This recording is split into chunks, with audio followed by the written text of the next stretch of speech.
Before we get started, I'm just going to remind you all, some of you have heard this several times from me, but we are contemplating an extension of the library and a renovation.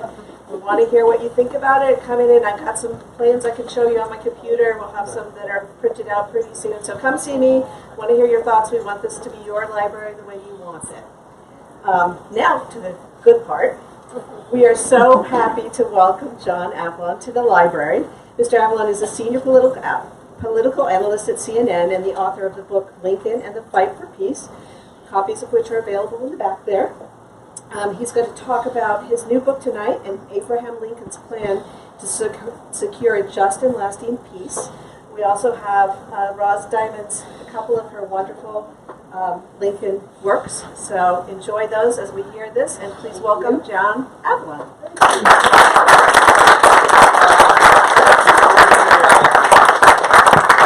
It is a total pleasure to be here in Shelter Island. We live over in Sag Harbor. My wife Margaret's over there. And this book was written in large part on the third floor of the Germain Library over there. So, you know, support your local library and your local bookstore. But both our communities, I mean, which are really, you know, siblings, have a great literary tradition and literary history. So it's great to see everybody come out, and I appreciate it.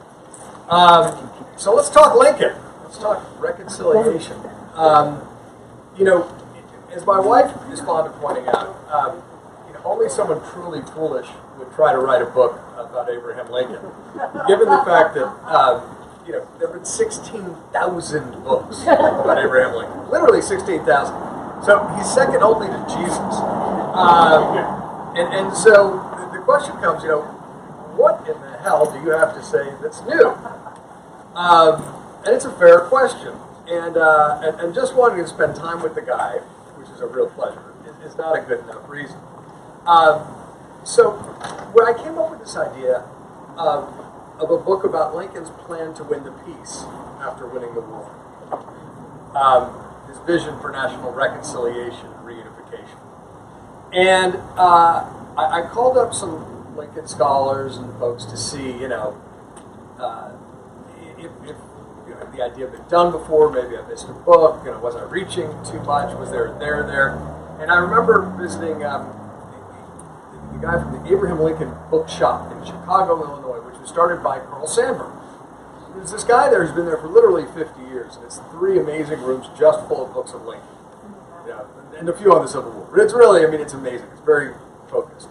And I told him the idea, and I remember looking around, peering at all the shelves, and said, Lincoln the Peacemaker. Well, I'll be darned. I don't think anyone's done that. And of course, there's a very good reason, right? Is he's assassinated 5 days after Appomattox. So he never gets a chance to implement his vision of how to win the peace. But what I did through my research is collect and connect the dots between all his statements and letters and conversations with generals, particularly in the last 6 weeks of his life, beginning with the second inaugural address, which is all about how you win a peace, with malice toward none, with charity for all. And started connecting those dots to show that he really did have a very developed vision, a very developed plan. And then, you know, winning the peace is hard enough. We usually mess it up in our time as well. But America really went off the Lincoln path under Andrew Johnson with disastrous results. We never really won the peace. That's one of the reasons we have these repercussions and scar tissues that continue on to this day. But then unexpectedly, I argue, Lincoln's vision was vindicated after the Second World War. When we did win the peace along the lines Lincoln described and imagined. And one of the quotes that informed the beginning of the book was I found a quote from General Lucius Clay, who was the general who oversaw the German occupation of the United States, who was born in Georgia around 3 decades after the Civil War. And someone asked him, what guided your decisions, you know, in this, the good occupation? And he said, I tried to think what Abraham Lincoln would have done for the South if he had lived. And that was so... it was so unexpected, and it really was an example of that kind of continuity between the past and the present and the future that, you know, makes my mind come alive. But let's go back to Lincoln and his vision. You know, we forget, because Lincoln is rightly regarded as our greatest president, bookended by two of our worst buddies, that when Lincoln was elected in 1860, he could not have been a more unlikely figure. In fact, all the smart money was betting against him.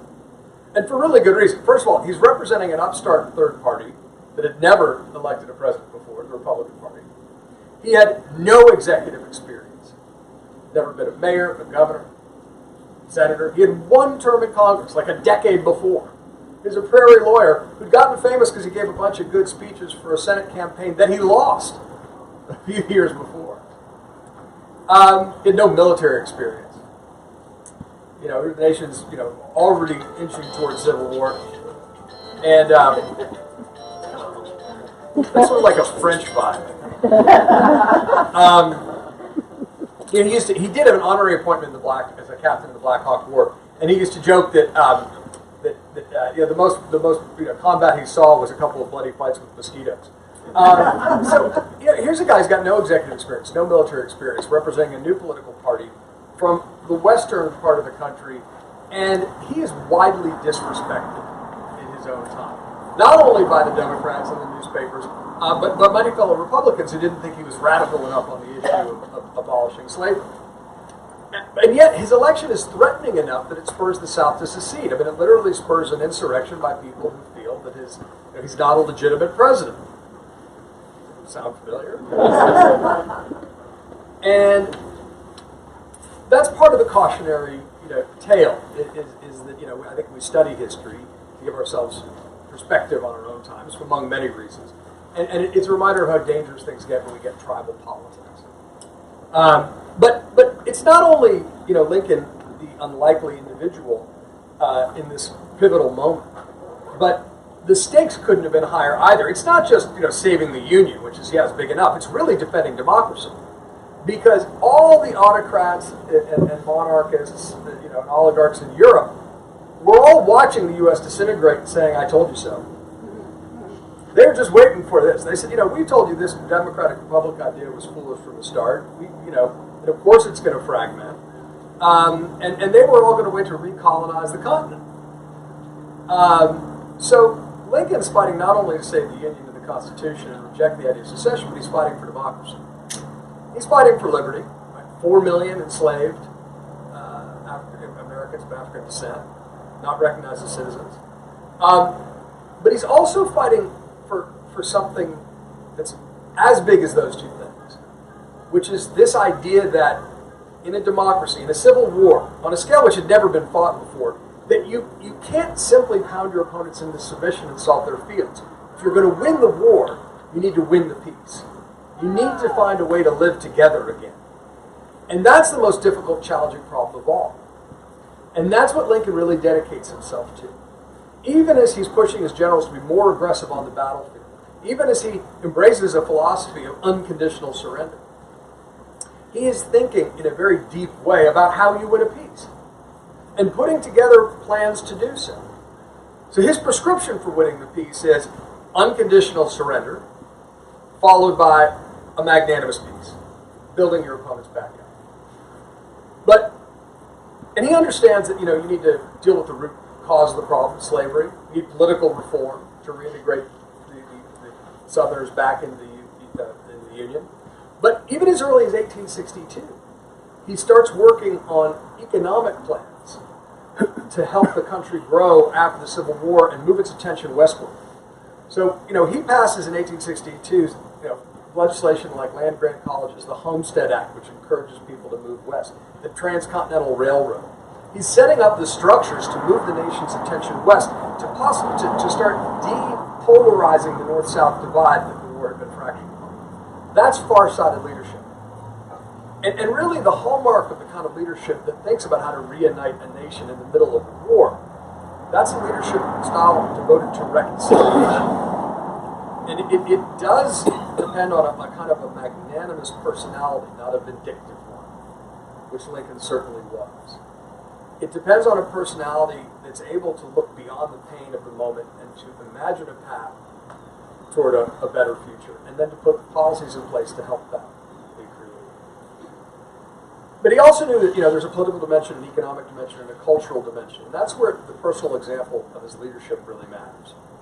Now, I framed the book with his second inaugural address, which is it's the greatest inaugural address of all time, particularly the last paragraph, which is a roadmap to reconciliation.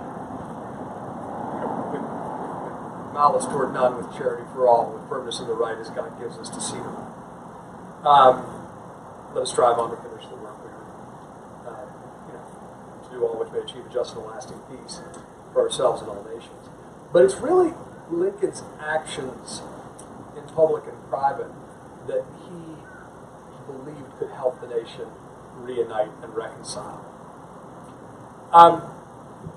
He early, right before he gave that second inaugural, he actually is the first president, only president, to negotiate a peace treaty in the middle of the war.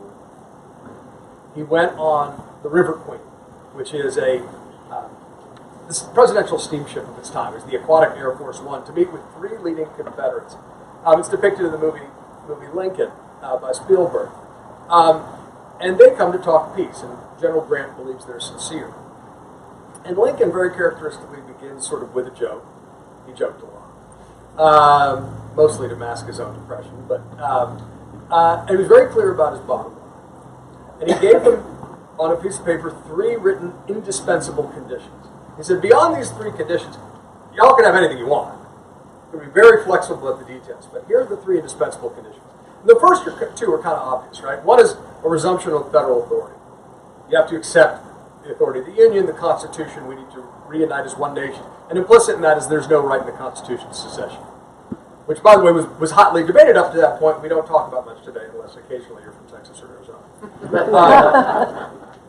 The second is also somewhat self-evident, which is an end to slavery for all time. And the 13th Amendment has just passed. It needs to go for ratification. But it's extraordinary. I mean, even in the surrender terms at Appomattox, slavery is not explicitly discussed because it doesn't need to be. It's assumed.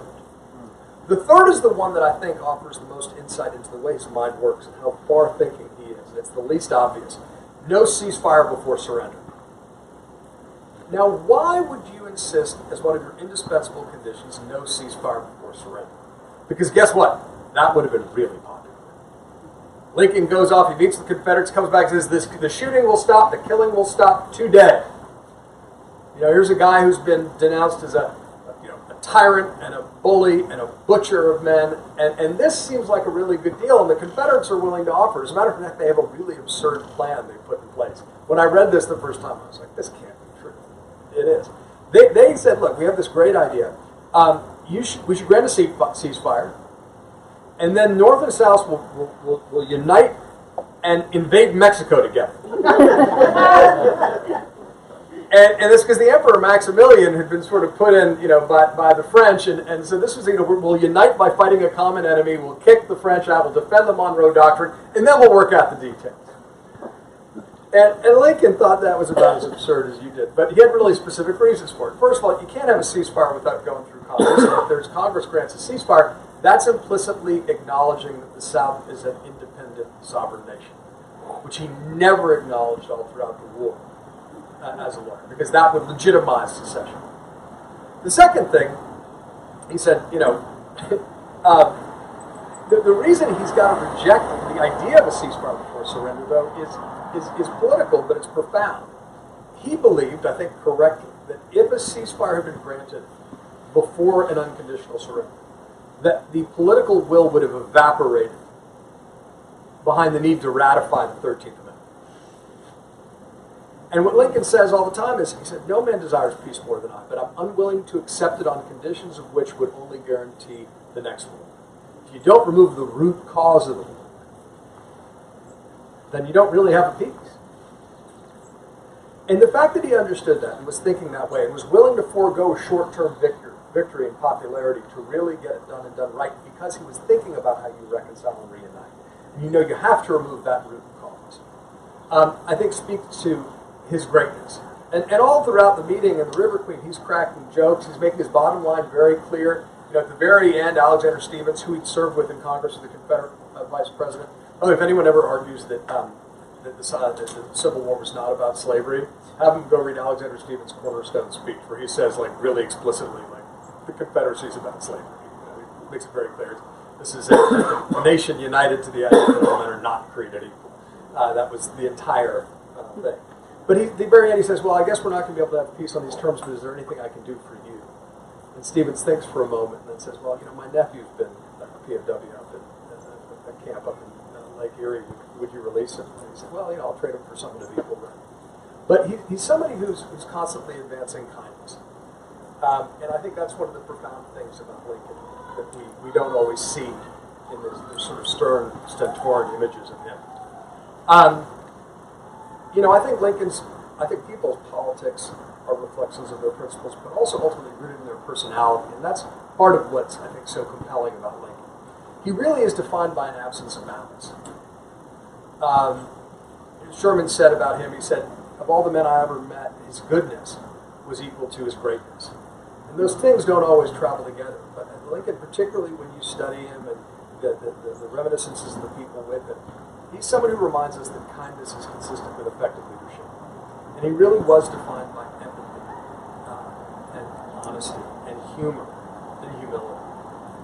I mean, even in the middle of the war, on the empathy front, he never indulged in sort of red meat rhetoric that dehumanized the Confederates.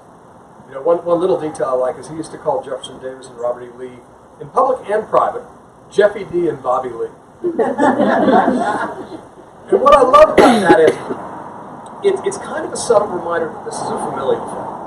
It's a little dismissive, but it's also, we're going to find a way to work together. He gives instructions for U.S. ambassadors not to demonize or attack the Confederates. He said, wherein withal they are our brethren, we will be united once again. So he says that I'm not anti-South, I'm anti-slavery. He also says, they are just what we would be if we were in their position. It's a remarkable ability to find empathy for your opponents, which is a rare quality. Honesty is, Honest Abe sounds like a nickname given to a guy after he dies. But he actually was called that during his own lifetime. He had a reputation for honesty. Even his opponents acknowledged that he was honest. It was a core quality, and it gave him a lot of credibility in negotiations. Even, again, he's widely demonized and disliked, but people acknowledge his honesty. The humor is the thing that's most surprising and most endearing. He was actually one of the reasons he was bitterly criticized throughout the war is that people said he joked around too much, told too many stories. It seemed really disrespectful to the office of president, let alone the seriousness of the time we were in.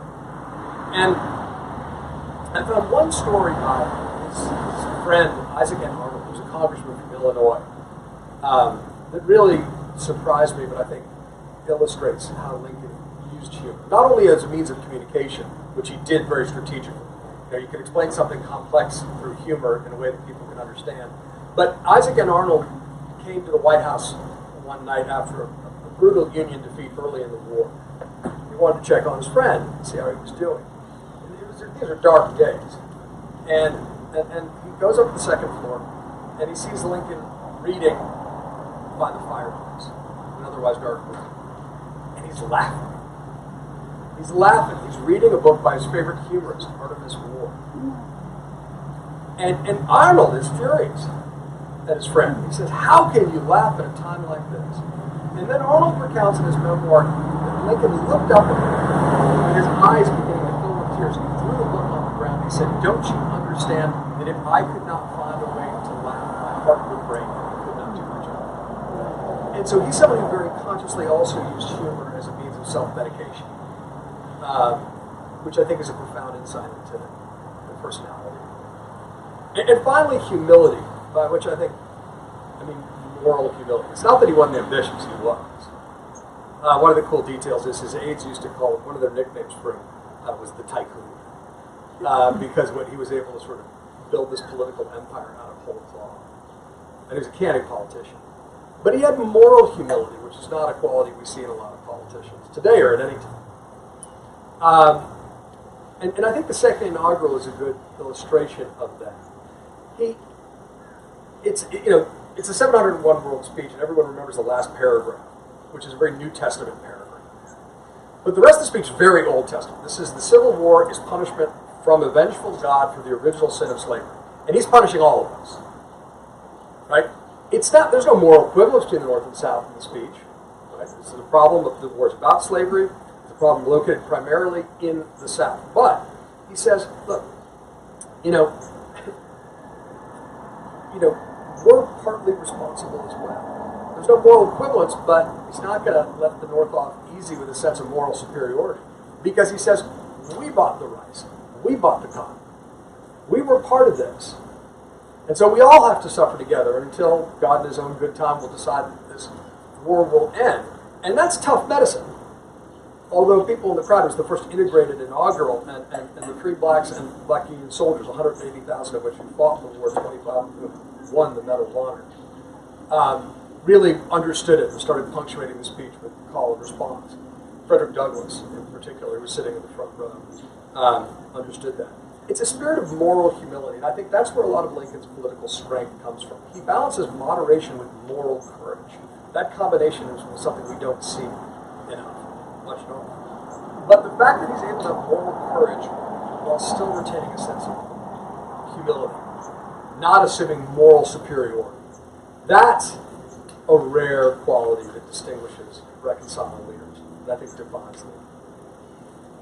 So here's Lincoln leading by example on this almost religious mission in the last weeks of his life. He goes up to the front lines with his son Tad, sees combat up close, talks to his generals on the River Queen, Grant, Sherman, Porter, encourages them to end the war as quickly as possible, but if you can minimize bloodshed, do it.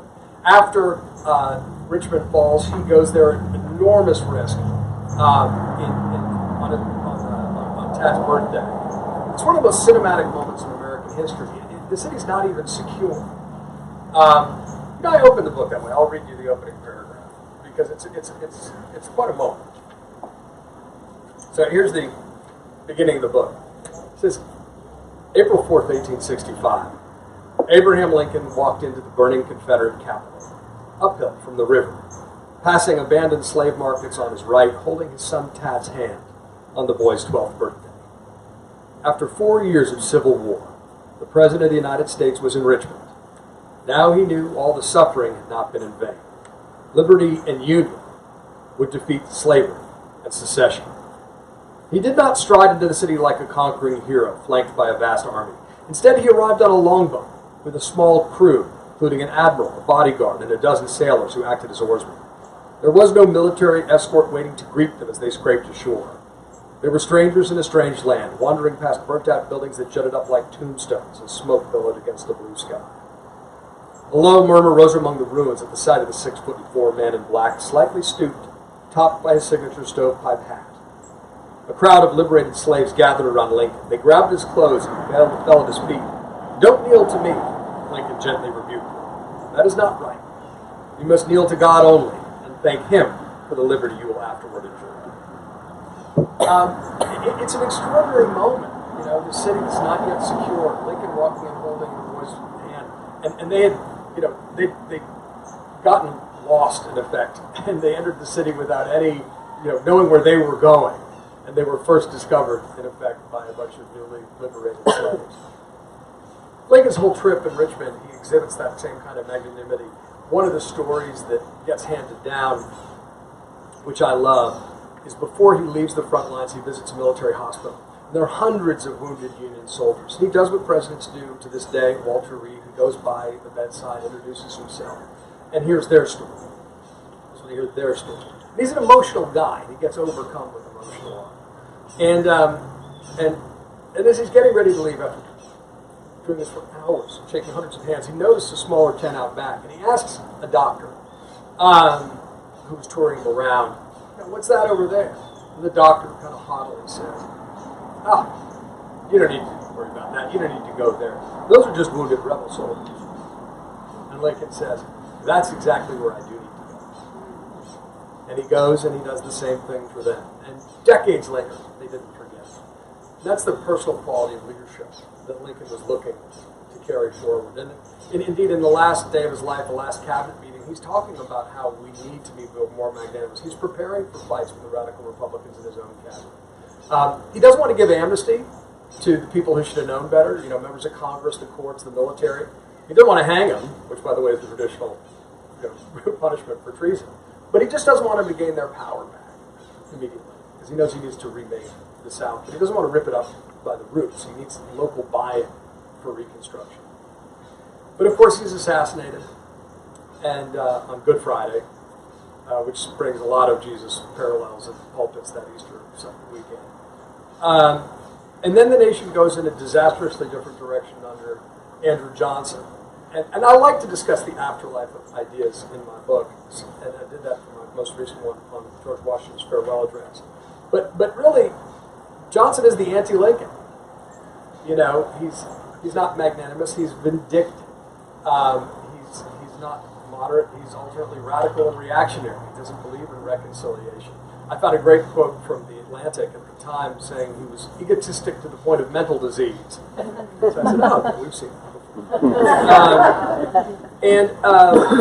And he just, the damage he does in a short period of time is extraordinary. He grants amnesty to Confederate leaders. He pulls black troops out of the South for fear of offending ex-Confederates.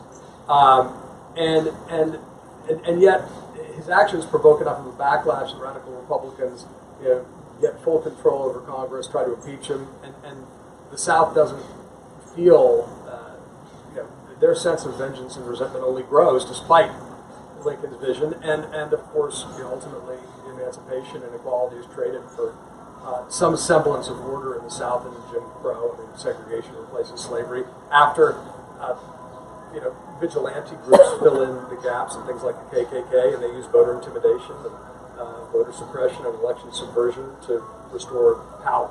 And finally, the game is given up after the 1876 election. What interests me, though, is that Grant, when he becomes president, does try to restore us to the Lincoln path. He does beat back the KKK very effectively. He co-opts some ex-Southern Confederate generals to serve in his cabinet, including a Southern Attorney General, Amos T. Ackerman, who prosecutes the Klan. He's a really unsung hero of American history, fascinating figure. But what about this idea of how you win the peace, this idea of a magnanimous peace, an unconditional surrender followed by magnanimous peace? We sure got it wrong after Versailles, after World War I. Woodrow Wilson is the first, deep president from the South since the Civil War. He actually remembers growing up and seeing, Robert E. Lee march through his town. His father was a Confederate pastor who wrote biblical defenses of slavery, which accounts partly for his bigotry in resegregating the federal government. But when you think about what Wilson does at the end of World War I, it's exactly the opposite. It's not an unconditional surrender. He granted the Germans a ceasefire before surrender.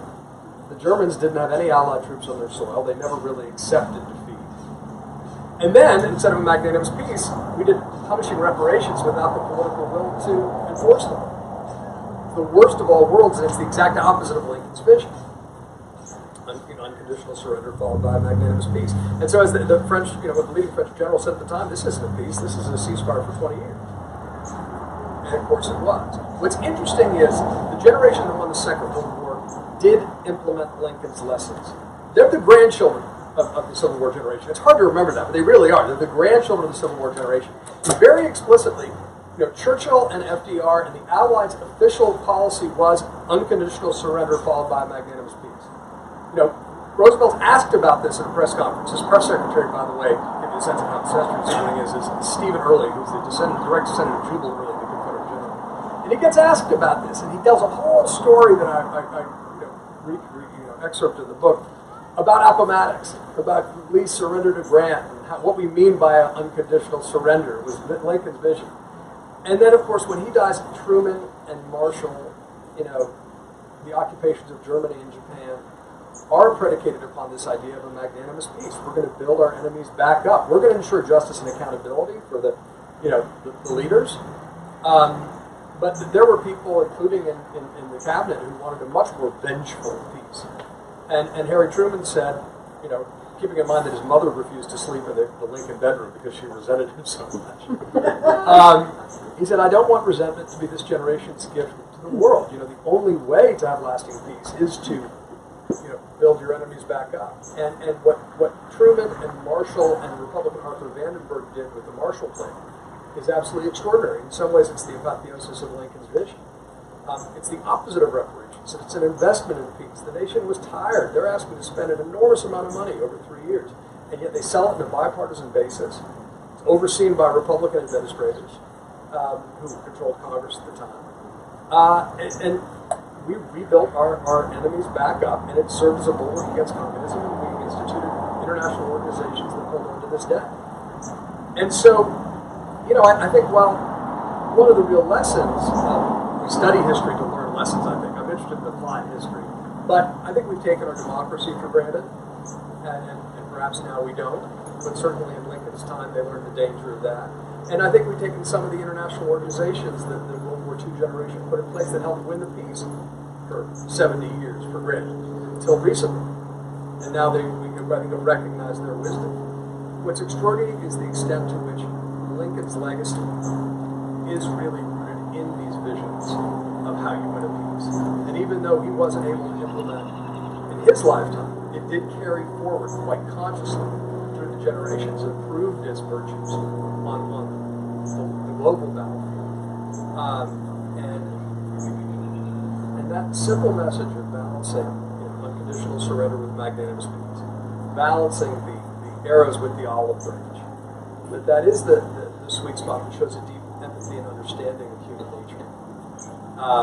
And Lincoln is someone who believed that decency can be the most practical form of politics, but people are always more likely to listen to reason when their freedom from opposition is strong. Anyway, I would love to take some questions, and it's a pleasure to talk to you out here. Who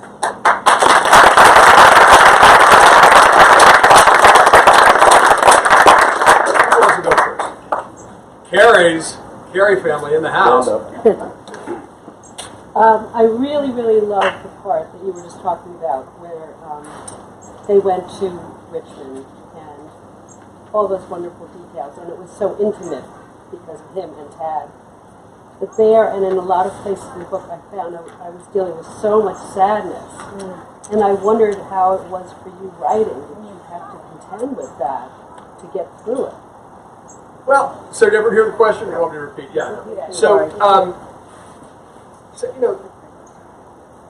first of all, I mean, I wrote this book during, the Trump presidency. So, here I am, running the Daily Beast, running teams of reporters. I'm at CNN covering, and so to some extent, coming home to Lincoln every night was like medicine, right? It's a restorative faith that perhaps character does equal destiny, which I think our faith in that has been tested. David McCullough, who just passed away, is one of the great American historians of any time, but of our time, to say that history comes down to character, and I think Lincoln exemplifies that. His sadness, I think, is part of what I think was the key to part of his empathy. Sometimes when the Abraham Lincoln Museum was being designed in Illinois, the subtext was Lincoln as Job. And indeed, one of the bizarre things I found about Lincoln's faith, and his faith grew over time, but he was not an Orthodox believer, but particularly after his son Willie dies in the White House, he would occasionally read the book of Job for comfort, and would emerge, I remember this quote, emerge oddly cheerful. Now, what would lead someone to read the book of Job and emerge oddly cheerful? And I think it's that sense of however overwhelmed you feel, however dark things are, if you believe that there is a plan in place, then you can trust in that. Okay. So I think that's simply, that's part of what I think makes Lincoln so relatable, is that he is sunshine and shadow. But he is a determined optimist as well. And so I find the sadness that Lincoln contends with is part of the poetry of the man that I think informs the poetry of democracy. So I don't know. What else? Yeah. What was the catalyst for writing the book? Was it the Trump presidency, or had you been thinking about writing the book before, or, yeah? Well, it didn't. It came out of the fact that my previous book had been about George Washington's farewell address, And so Washington's farewell is a speech that Washington writes as he's leaving the presidency after 2 terms, voluntarily giving up power, but he writes a letter to future generations of Americans about the forces that he fears can destroy our democratic republic. And chief among these are hyperpartisanship, what we would call hyperpartisanship, they would call faction, and also excessive debt, foreign wars, and foreign interference in our elections. So again, kind of on the nose. But Lincoln and Washington are dissimilar in some respects. Washington is an enormously self-monitoring man. He wears the mask of command. He is a general. He's a little insecure of his own intellectual abilities compared to some of the other founding fathers. He's acutely aware that his greatest asset is character and shaping the character of the nation. But fast forward 80 years, and the American experiment seems to be coming undone. And it's this prairie lawyer who's very dissimilar to Washington in most things, but not his national perspective, not his deep commitment to the idea that there's more that unites us than divides us, and the way he executes that vision. And so to some extent, it's a bookend with the story of our founding, and more explicitly, how we redeemed our war for independence with the Constitution and Washington's leadership over 2 terms. It's also a reminder we've been divided before. We've been through worse times before, objectively worse times. But it's also a cautionary tale about, as I was saying, the dangers of tribal politics and the kind of leadership that can reunite a nation, hopefully without civil war. I think that applied history and Lincoln's legacy and the whole story of the second founding is something that can elevate our debate. History imposes a little bit of perspective on our problems, and it gives us a common story to talk about, and one that can maybe depolarize from some of the contemporary debates. And I think it can also focus on some of these transcendent principles: empathy, honesty, humor, humility, balancing moderation with moral courage, that kind of a reconciling leadership, which is what I think we need. And it's not that we're going to find another Lincoln, but the idea is to find people of similar spirit. And to think a little more about how you win a peace when you're fighting. Yes, sir. John, we wake up every morning. So, I thank you, and I apologize. It's fascinating. Based on what you've said, Yes, sir. are we capable today, in 2022, is there a person in your estimation, or people in your estimation, that are capable of bringing America back together again? I always seem to accentuate the positives, the glass being half full as opposed to half empty. How do you see that going down today? Is it possible? Because it seems like there is a lot of divide. Sure. Yes, it's absolutely possible, and in fact, I think it's probable, but I would not focus our search on any one person coming to save us. The thing about being a self-governing society and democratic republic is it's we the people who need to save us. And so it's all of us in our own tiny platoons setting forth, leading in our own way in our own communities and setting. And by the way, empathy is hard to have in environments like this, and there are things that are very different. Not just the, Harry Truman said the only thing new in the world's the history you don't know. Well, yeah, but technology. And I think the unique confluence between Donald Trump and social media has elevated and amplified the most divisive conspiratorial voices in a way that emphasize what divides us, not what unites us. And so we need to throw our shoulders to the wheel and counteract that. One of my favorite, unfortunately apocryphal Lincoln quotes, God, I wish he'd actually said it, is, I'm an optimist because I don't see the point in being anything else. And I think that's a perfectly healthy way of approaching things. I mean, being despairing about the American experiment is guaranteed not to solve any.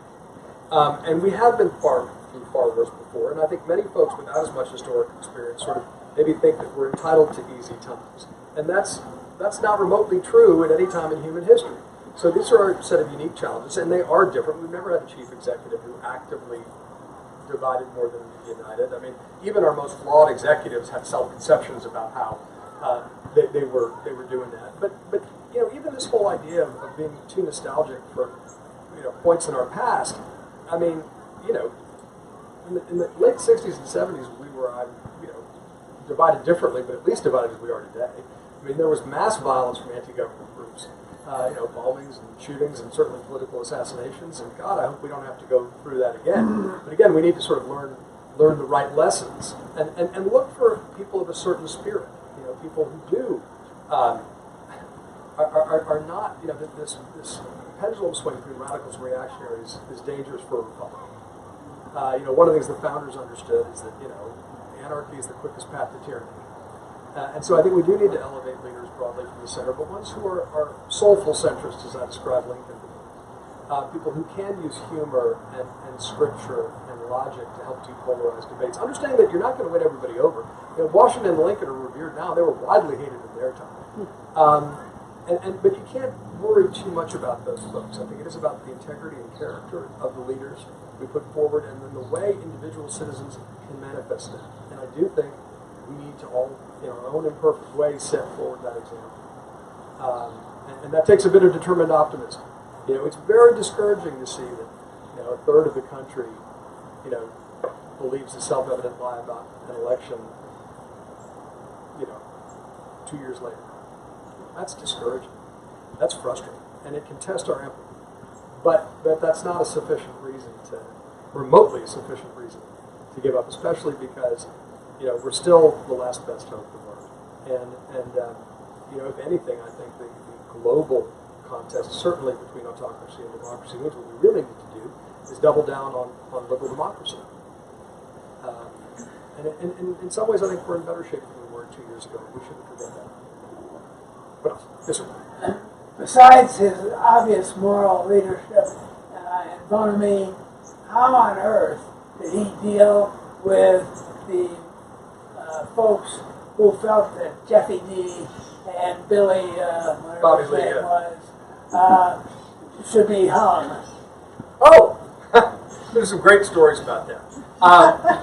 So I mean, I really love sort of the non-obvious stories about Lincoln you haven't heard. And by the way, way back when at Black Cat Books, I found an early Lincoln book from the 1920s that I sort of kept away, thinking maybe I would do something like this one day. And it was a book of personal reminiscences of Lincoln by the telegraph operators at the White House. And it was published in the 20s because these guys were doing. They were now probably in their 70s or 80s, and they were giving they were on the lecture circuit on steamships, and they would tell these sort of Lincoln after dinner stories. They're very endearing. I will say one thing you'll find when you're researching is that the further away you get from the incident, the less reliable it is. But nonetheless, it's nice to see. It's nice to see him being, so just to see the human side of him, which we lose. And the nice thing about Lincoln, by the way, and this is not always true. In fact, it's almost never true. Is that he doesn't disappoint.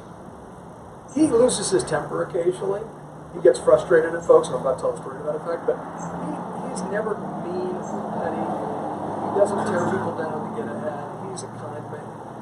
And that's the rarest of all things.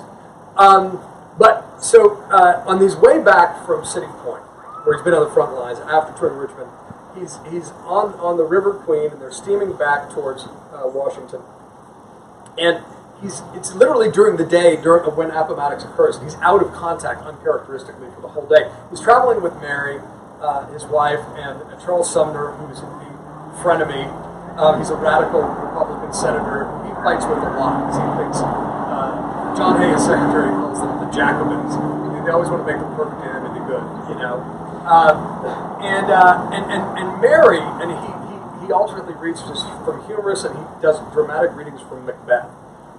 It's really one's very specific monologue about Duncan is in his grave, and it's all about how the guilt of people who can win a war but they can't sleep, and he was an insomniac. But Mary at one point says, why don't you just hang him? And he really loses his temper, and he says, no, let us judge not lest we be judged. And he's very firm about that. He knows that there's a limit to, he doesn't want to give blanket amnesty. He wants to give blanket amnesty to rank and file Confederates who he feels have been misled. But he also wants to exchange that in the long run for giving blacks the right to vote, beginning with black Union soldiers. also, the night he gives his final speech at the White House, which is this one, it's bizarre because it's a very legalistic speech about his vision of Reconstruction focused on Louisiana. But afterwards, he's in the Red Room of the White House, and he's at a reception, and Tad is running around as he is wont to do, and somebody expresses that same thing. He said, we should just hang him. And Tad, who's kind of channeling his dad, says, no, we must hang on to them. And Lincoln loves that and picks him up and says, that's right, mother. Just hang on. That's how he feels. Yes, ma'am. After the Civil War in the South, the African Americans really needed land reform in order to be free and be part of a democracy. Did you ever read anything in Lincoln that talked about that at all? Or? Yeah. So this is a really important point that often gets overlooked, but it's basically there's a brief experiment during the war that Sherman actually okays that allows former slaves in the Sea Island area of Georgia and South Carolina to briefly take some of the confiscated lands and start free communities where they can own and till soil. And they come up with a plan whereby over a few years they can purchase it outright. Now Lincoln is too much of a lawyer outside the context of the war, I think, to ultimately be in favor of outright land confiscation, which was the radical Republican position. Unless there was a reason for it beyond the larger war, delinquent taxes, there are reasons legitimately that land could be put in place. But what he does embrace, and this is one of the great what-ifs of history, and a real one of the many sins that Andrew Johnson puts in place, is he creates something called the Freedmen's Bureau. He signs it into law the day of the second inaugural. And the Freedmen's Bureau is a really innovative organization. It's basically a public-private partnership under the auspices of the War Department, which is what they call it, to help black and white refugees alike, but specifically to focus on helping former slaves achieve self-sufficiency. And part of it is education. Because remember, educating slaves was illegal in the South under law. They did not want them to learn how to read or write. But also, and they were taught the Bible and basically like remedial education and self-sufficiency. But a big part of it was to help them, get land that they could own and buy back, in effect. So it was a really ambitious plan, and it was set up with a one-year authorization. And one of the first fights Andrew Johnson has with the radical Republicans is to refuse to reauthorize it. So he guts the program when it's needed most. It's already basically saved hundreds of thousands of people from starvation. And there are people volunteering to go down to do missionary work, in effect. A bunch of generals resigned because they refused to be part of the order of shutting it down and basically removing the personal guarantees that they had made. It was run by a guy named O.O. Howard, who is a one-armed general who Howard University is named after. I think that's one of the real tragic what-ifs that could have made a fundamental difference. And the other thing that's stunning is under Johnson, but on a state-by-state basis, by the late summer, fall of 1865, the black codes are being put in place. And basically, the former Confederates have clawed their way back to power, and they say, look, slavery's over, we have to accept that, but we don't have to accept equality. And they pass a series of laws removing black codes that make it as difficult as possible for these individuals to establish self-sufficiency. Everything from vagrancy laws to making it illegal for them to own guns, to own land, to testify in court. And I agree, if there had been land reform, not under a sharecropping system, but outright land ownership and reform, that could have made all the difference. It's an important point. So I love nerding out. Thank you. Earlier this evening, Sylvester Manor had a talk about the first published African-American poet. Phyllis Wheatley? Whose name is Jupiter Hammond, and he was getting published right during at the beginning of the Civil War. Oh, there's someone much older than that. And his parents actually were slaves in Sylvester Manor. Oh, really? And That's interesting. you talking about Lincoln's awareness that the North certainly, I participated in this as much in a different way, but most of us that grew up in the North weren't aware of the fact that there were slaves and plantations in the North. Up to a point. And these, only even here today, the historians you're speaking are still trying to dig that history up. It was never shared. They weren't landowners. I mean, they were slaves, and they didn't inherit property. And too much of New England, that's pretty obvious. Well, So is it on Shelter Island? Yeah, I mean, so Sylvester Manor is sort of the local example we have of it. It's important to note that slavery ends in New York State in 1827, which is fairly early. It's just a few years, I believe, after Britain outlaws it entirely. I think Vermont was the first state to abolish slavery, and even during the Civil War, there are 5 border states that joined the Confederacy that Lincoln has to hold on to, that abolished it through legislative purposes. There are 1,000 overlapping issues, and one of the big debates, obviously, is, for example, the Fugitive Slave Act, and does that get enforced in the North? And New York has a pretty good record. I mean, the Republican Party takes root here very quickly. William Seward, the governor, is an abolitionist from Auburn, New York, where so Harry Tubbins, Sojourner Truth. I mean, New York looks pretty good by comparison, even throughout slavery with the other railroad. But obviously, there's an assumption of white supremacy. Obviously, there's a legacy of that runs through. I mean, you can't understand American history and American politics without understanding race and the way it lack of runs land. through. They didn't work large landowners. They didn't inherit land. Yeah, no, I mean, look, there are free, it's bizarre, even in South Carolina, there are free black class and landowners. And there's an older poet, an earlier poet named Phyllis Wheatley, who published during Washington's era. Who's a fascinating figure earlier. But yeah, I mean, the country is, more diverse in its earliest days than we give ourselves credit for. The history of slavery is much more complex. It's not simply north-south. There are all sorts of extended and extenuating circumstances. The international slave trade is banned in 1808. But slave owners actually thought that would be good, so it would make their slaves more valuable. And the tacit agreement or understanding that Lincoln believed was that slavery had to be contained to the South and would eventually go extinct. And that's why once it is expanded, the new states enter the Union. That's the original sin that gets him involved in politics. He's basically a one-issue candidate. Incidentally, one of the reporters that I quote throughout the book is a guy named Thomas Morris Chester, who's a fascinating figure. He's a black war correspondent for the Philadelphia Press. Unbelievable writer. And an amazing figure. He ends up becoming a lawyer and becomes the first black barrister in London, goes to, as the guest of Cassius Clay, the ambassador to Russia, and then goes to Louisiana and fights alongside James Longstreet becomes a militia leader in the South confronting white vigilante groups. But the history's what's that? Again? Thomas Morris Chester. Anything else? It's kind of buggy. Yes, sir. Do you see parallels to the Truth and Reconciliation Commission in South Africa, which was led by Mandela, but he also had huge support from a religious leader? And the second part of that question is, did Lincoln's religion, we don't hear much about Lincoln's religion, did that influence him? Yeah, so great and important question. So I'll take the second part first because the Truth and Reconciliation Commission is an interesting one. Lincoln, like Washington, is not an orthodox believer. They are both sort of youthful skeptics. Washington is more of he's an Anglican. He's really a Mason, and many of the founding fathers are deists and all that. But he understood the importance of the role of religion and faith in a self-governing society on scale. Lincoln grows more religious, particularly in the White House after the death of his son Willie. He's not a member of any one denomination, but he attends the New York Presbyterian Church in Washington, D.C., and he draws on religion a lot, including in the second inaugural address, which is pretty much it can be seen as a religious document.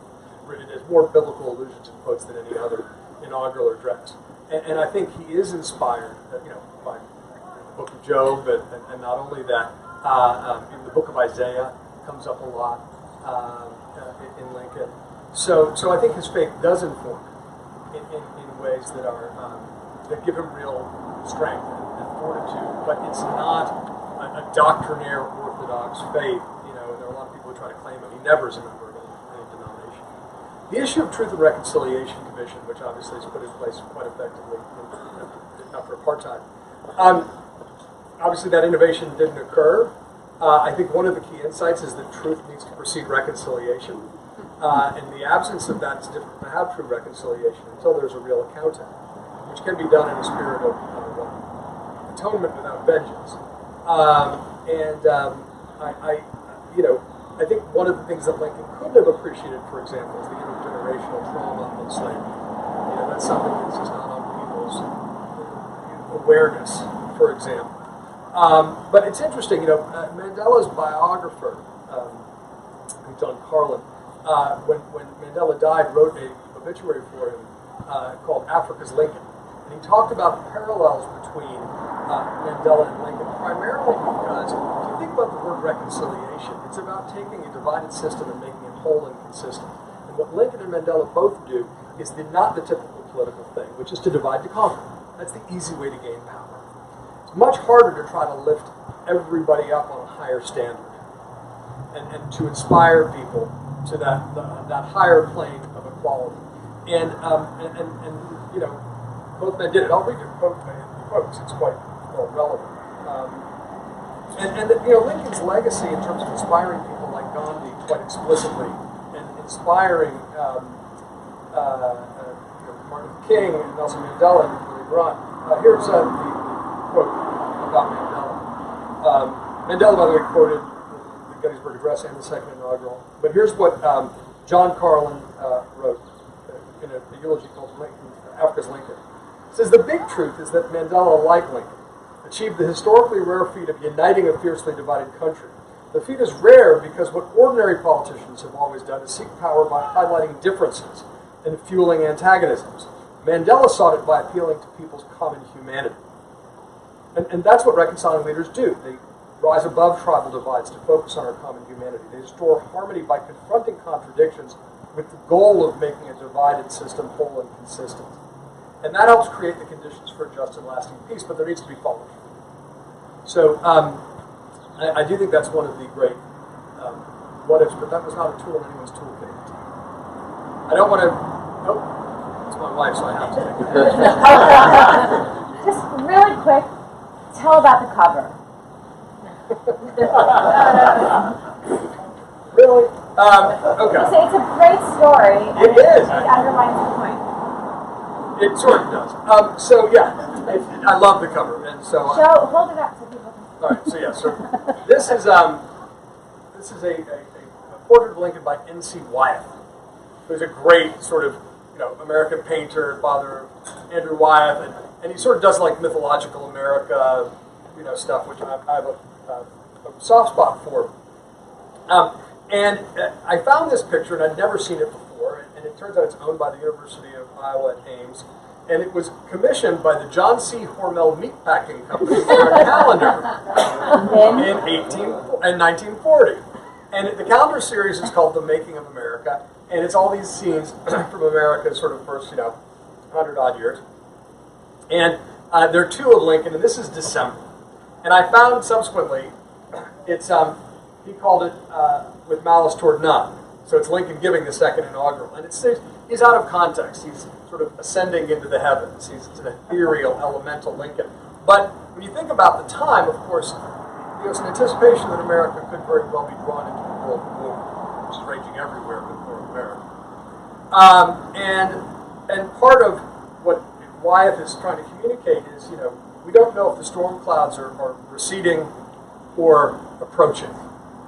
But it's also the strength of drawing on our best traditions. Really gaining courage and comfort from the fact we've been through worse and listening to the leaders who've helped us get through it. And I think that's just one of the great gifts of applied history, however it's communicated. The importance in a self-governing society to have stories that unite us. We're the only nation in the world founded on not a tribal identity, but an idea and an ideal. However we fall short and make fitful progress towards that more perfect union. But that structure depends uniquely on shared stories, right? Because that's how we get the buy-in. And so there's a particular obligation, I think, to use applied history to tell those stories, to make the old stories new again. And that's what, great works of art or, amateur historians try to do in popular. What the play Hamilton does is make an old story new again. And so that's the virtue of revisiting these things, is to get some perspective on our own times, to recognize we've been through worse before, and to take the individuals off the pedestal a bit, because it actually makes them more interesting. understand they were flawed and human and tortured. And there's actually a quote, it's the epigraph to the book, that I'll read you by way of closing that communicates that. It's actually my favorite Lincoln quote. Just by, it's very close to the final paragraph of the second inaugural. But it's Lincoln on the night he's reelected.